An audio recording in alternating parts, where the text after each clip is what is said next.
Saw an explosive first half of the game between Hereford and Randall. Now, I'm here with head coach Sherwood. Now, that was an explosive first half, but the second half was just as explosive. And you talked earlier about kind of wanting to keep this fairly one-sided, but it's hard against a tough opponent like Hereford. What was going through your mind during that second half? Just find a way. Just find a way. I told the kids at halftime, same thing I've told them when we've been up big, no game's ever been won at halftime. And so you got to come out with heart. You got to find a way to finish, and the kids did that. Offensively, found some good drives, got some big plays. Defensively, we found a way to get a stop when we needed it at the end. So I'm just proud of the heart and character of my guys. And now you guys are still undefeated, not only in district, but just in the season in general. Talk to me about how that feels.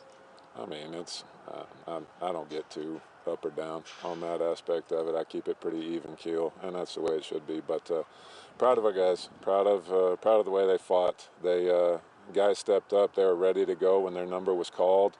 They just had a lot of guts and a lot of heart and a lot of faith, and that's what I'm most proud of. Well, Randall will meet West Plains here next week for their first ever meeting between the schools. Coach, good luck. Thank you. Appreciate y'all. Appreciate you. And that wraps up Game of the Week. So back to you in the studio. According to national statistics, 1 in 4 women experience domestic violence situations.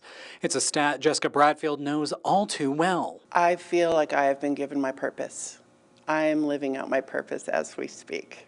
I feel like the Lord has been preparing me for this for quite some time.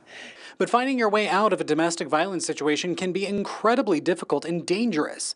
One victim who reached out to Jessica shared her story with us, and we've changed her voice to protect her identity. As a victim, the thing is with us, it's easier for us to go back because that's the life that we know. That's the life that I know. That's the life that I'm used to.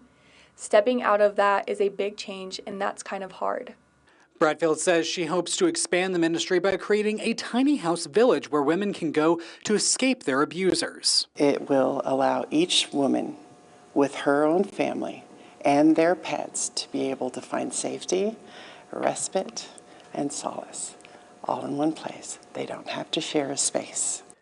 Bradfield says she and her team recently secured land for the project, keeping the women's safety at the forefront of everything they do. We are keeping the location completely undisclosed. We don't want anybody to know where it is, so these ladies cannot be found by those who are stalking them and, trying to harm them. If you would like to volunteer or donate, you can visit their website, healingthroughhim.org.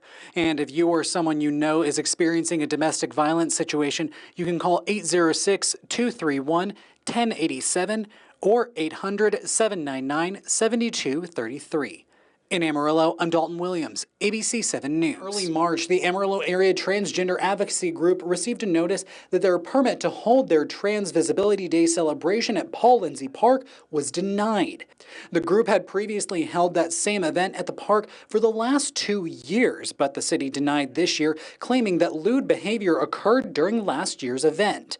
The group disagreed with the reason for the denial and enlisted attorney Ryan Brown to send a letter to the city to reconsider its decision, with the deadline of responding being today. Basically just asking the city of Canyon to stop violating the law, issue a permit for ATAG going forward, and issue a public apology. And there was no response at all.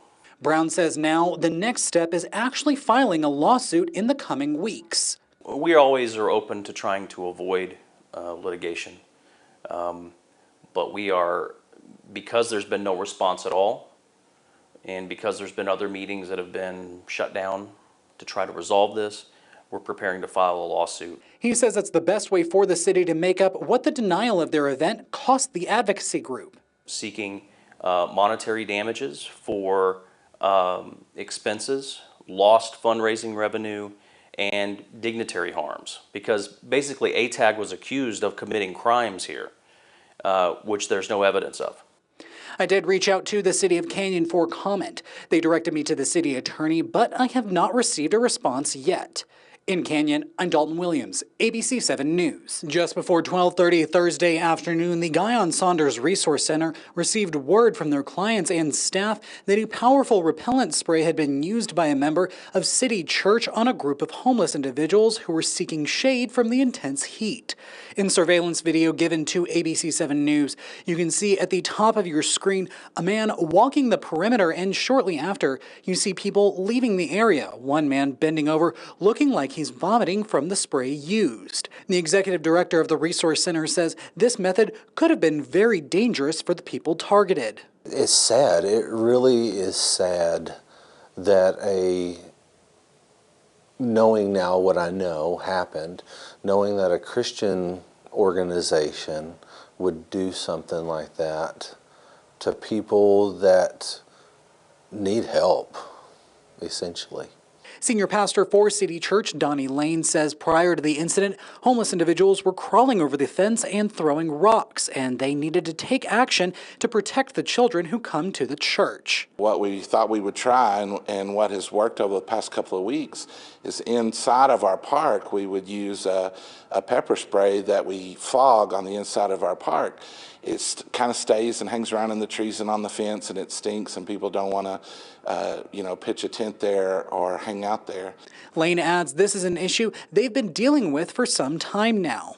The backside of our park has a wooden privacy fence, and on a daily basis we've been having to repair that fence because there's a group of about 25 or 30 homeless men that continue to pull it apart, break into our park. They burglarized it multiple times. We really feel like we're under siege and have been for years. Cross says about 22 individuals were impacted with reports of burning around the eyes and having difficulty breathing. Thankfully, they were able to help clean everyone off. We have our bathroom facilities that people were able to start washing up. We contacted RHN, which was gracious enough to provide us some milk and magnesia and some saline solution so we can make a mixture to pour on their eyes and things like that so they could stop the burning. Lane says he knows the city is aware of the issue as they've been contacted multiple times. I do think there are people that have leadership roles, and I just want them to know that we expect more out of them. And if there's something we can do, we certainly have been asking to participate and be a part of the process. But we will work the problem, but something has got to happen. We've reached out to the city for comment, and we'll have more on their response to the situation in the coming days. In Amarillo, I'm Dalton Williams,